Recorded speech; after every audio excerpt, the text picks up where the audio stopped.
Verset 1. Verset 1 Ainsi les Ammonites. Les Ammonites descendaient de l'eau, comme les Moabites. Ils avaient possédé primitivement le territoire situé entre le pays de Moab, au sud et le Jabbeok, au nord. Ils en avaient été dépouillés, peu avant l'arrivée des Israélites, par Sion, roi des Amoréens, qui les avait repoussés à l'orient, vers le désert. Ce fut alors que Moïse fit la conquête du royaume de Sion et le donna en partage aux tribus de Gad et de Manassé, Nombre 21.21 et suivant, Jérémie 32.1 et suivant. Aussi dès ce moment les Ammonites regardèrent-ils toujours les Israélites de mauvais œil et ne négligèrent-ils aucune occasion de leur nuire et de s'agrandir à leurs dépens. Comparez Juge 3.13, Juge 10.7-9, Juge 11.12-32, 1 Samuel 11.11, 2 Samuel 10.11.1, 2 Chroniques 20.1-28, 2 Chroniques 27.5. Après la déportation des tribus demeurant au-delà du Jourdain par Tiglath-Pilésé, 2 Rois 15.29, les Ammonites réoccupèrent le territoire de la tribu de Gad, comme si Israël restait sans héritier. Verset 1. Leur arrogance leur valut les menaces du prophète Sophonie, Habakkuk 2.8-11. Enfin, de concert avec les Moabites, ils s'unirent aux troupes de Nebuchadnezzar pour marcher contre Jéhojakim. S'inspirant d'une prophétie antérieure d'Amos, Amos 1.13-15, Jérémie prédit ici aux Ammonites un châtiment correspondant à leur offense. Il décrit d'abord le crime d'Amon, verset 1, puis son châtiment, versets 2 à 5, enfin son rétablissement, verset 6. Le roi, en hébreu Malkam, ce mot est destiné à rappeler le nom de Milcom ou Malcom, Molek, Moloch, le dieu suprême des Ammonites, qui est censé inspirer tous les actes de ce peuple et qui est la personnification de son esprit national, comme Kémos celle de l'esprit des Moabites, Jérémie 48.16. Les mots son peuple, en hébreu Émo, font de même allusion au nom d'Amon. Verset 2. Rabat ou Rabat-Amon, capitale du pays, appelée plus tard Philadelphie, elle est aujourd'hui un monceau de ruines qui porte le nom d'Aman et qui est situé sur le cours supérieur du Jabbeok, Erka. Ces bourgades, littéralement, ces filles, toutes les villes moins considérables du pays d'Amon dont Rabat est la métropole.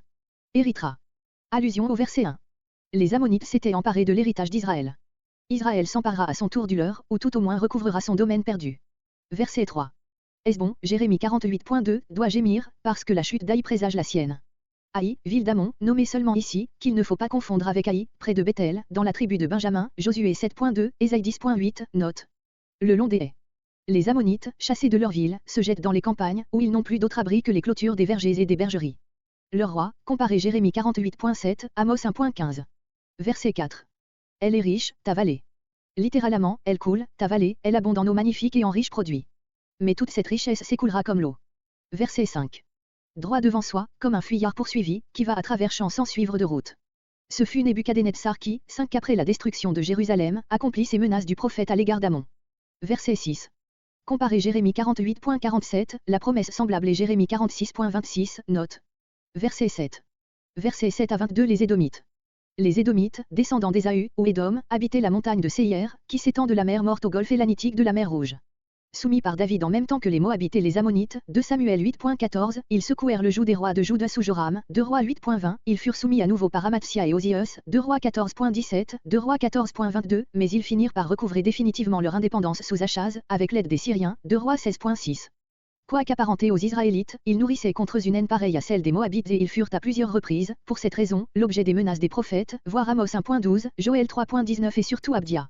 Jérémie reprend ici cette dernière prophétie, au moment où elle va être réalisée, comme au chapitre 48 il avait repris celle d'Ésaïe, chapitre entre 15 et 16. Comparez spécialement le passage d'Abdia, versets 1 à 8, avec versets 14, 15, 16, 9, 10, 7, qui sont autant de citations presque textuelles.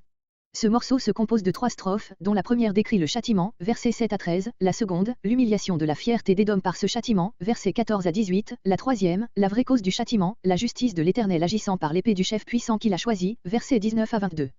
Théman, district sud du pays d'Édom, dont les habitants avaient une réputation de sagesse, Job 2.11, Baruch 3.22 et suivant. Verset 8. Dédan, tribu du nord de l'Arabie. Ces caravanes ne pourront plus, comme jusqu'ici, traverser, sans être inquiétés, le pays d'Édom, Ésaïe 21.13 et suivant. Verset 9. Que l'on se représente les ennemis d'Édom comme des vendangeurs ou comme des voleurs, dans les deux cas, ils accompliront complètement leur mission et ne laisseront rien à piller. L'idée est un peu différente dans le parallèle Abdia 1.5, voir là la particule interrogative. Verset 10. Car si la ruine est si complète, la raison en est que c'est l'Éternel qui dirige les ennemis. Il leur montre lui-même le chemin des grottes nombreuses et inaccessibles où les Édomites avec leurs trésors espéraient trouver un refuge. Sa race, les Édomites proprement dit, ses frères, les descendants de race amie et parente, établis parmi eux, comme les Amalékites, Genèse 36.12, et les Horites, Genèse 36.21. Ses voisins, comme Dédan, verset 8, Théma et Baz, Jérémie 25.23. Verset 11. Les orphelins et les veuves n'ont plus de protecteurs, les Édomites ne peuvent que les confier à la garde de Dieu. Verset 12. Si le peuple élu, destiné à être l'objet de la grâce et non de la colère divine, doit pourtant, à cause de ses transgressions, passer par le châtiment, à plus forte raison les peuples païens et Édom en particulier, seront-ils frappés. Verset 13. Bosra, alors capitale des Édomites, verset 22. Voir Ésaïe 34.6, Ésaïe 48.4. Verset 14. Un héros. Il semble que Jérémie entende l'appel du messager céleste convoquant les nations contre Édom et qu'il le répète à ses alentours. Verset 16. Malheur à toi.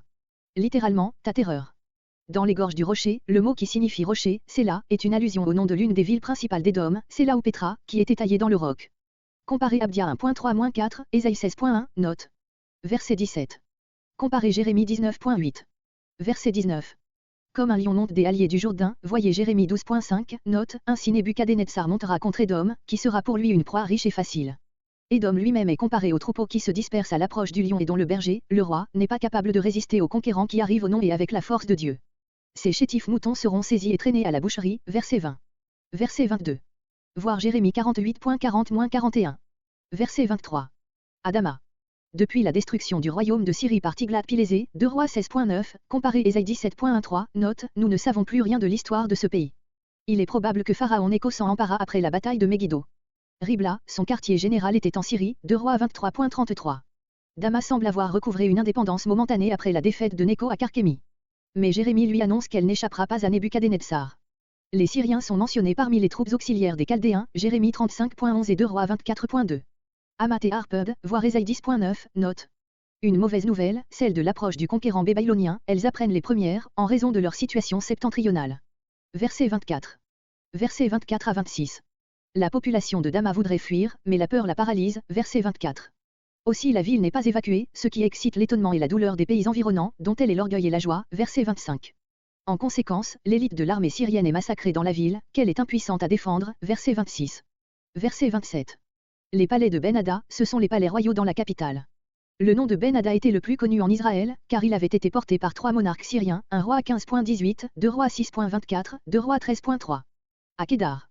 Sur Kédar, voir Jérémie 2.10.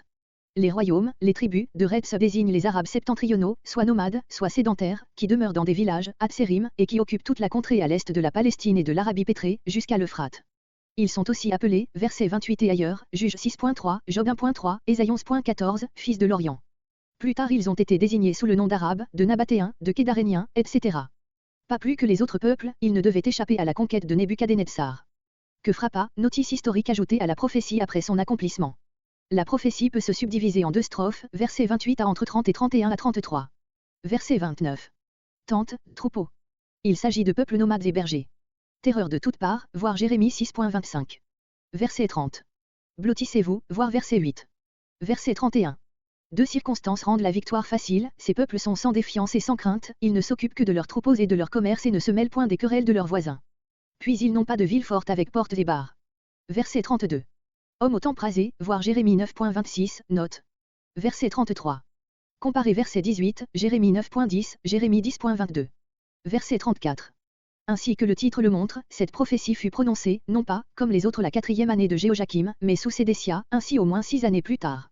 À ce moment les autres étaient déjà accomplis ou en voie d'accomplissement.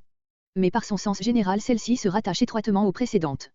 Ilm ou l'Elimaï désigne le pays appelé plus tard Susian et aujourd'hui le Loristan et le Chuzistan, qui est situé entre la Babylonie, la Médie, la Perse et le Golfe Persique. Sous Senchérib, Ilm faisait partie de l'Empire assyrien, Ésaïe 11.11, Ésaïe 22.6, mais après la chute de cet empire et à l'époque où notre prophétie fut prononcée, il avait probablement recouvré son indépendance. Plus tard, Ilm avec Suse, sa capitale, fit partie de la monarchie persane. Ce pays est ici mentionné après les peuples païens voisins de la Palestine, comme le représentant de cette partie du monde païen qui n'a pas encore été en relation suivie avec le peuple de Dieu. Le jugement divin qui l'atteindra, sera le moyen par lequel il sera amené aussi à la connaissance du vrai Dieu et au salut, acte 2.9. C'est là le sens tout spirituel de la promesse, verset 39, qui clôt cette prophétie, comme toutes les autres. Verset 35. L'arc des lames. Les Élamites, comme les Mèdes, excellaient dans le maniement de l'arc, Ésaïe 22.6. Verset 36. Attaqués de tous côtés, ils seront dispersés également de tous côtés. Verset 37. Et je mettrai. Comparez Jérémie 47.6. Verset 38. Mon trône, celui du juge et du maître. Comparez Jérémie 1.15, Jérémie 43.10. Rien dans ce tableau n'indique que ce soit Nebuchadnezzar qui doive être l'instrument de ce jugement, et l'histoire elle-même ne mentionne nulle part une expédition de ce conquérant contre Ilm.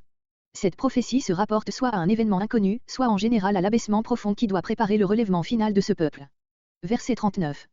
Comparez Jérémie 48.47.